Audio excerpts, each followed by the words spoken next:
Hello বন্ধুরা, এই দেখো আজকে আমি সকাল সকাল রেডি হয়ে চলে এসেছি আমার ছোটো মাসির বাড়িতে। আজকে মাসির বাড়িতে মহাপ্রভুর ভোগ ছিল, তো তোমাদের সাথে সবটাই শেয়ার করবো। এই দেখো এখানে কি সুন্দর কীর্তন হচ্ছে, খুব ভালো কীর্তন হয়েছিল।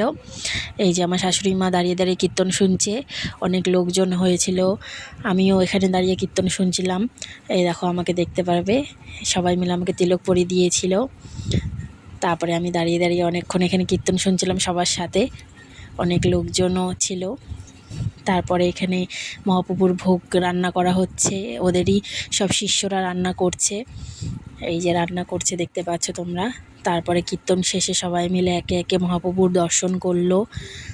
তারপরে সবাই প্রসাদ গ্রহণ করতে বসবে এখনই।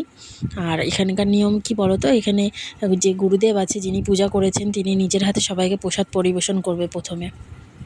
তো এই যে দেখো সবাই খেতে বসে পড়েছে।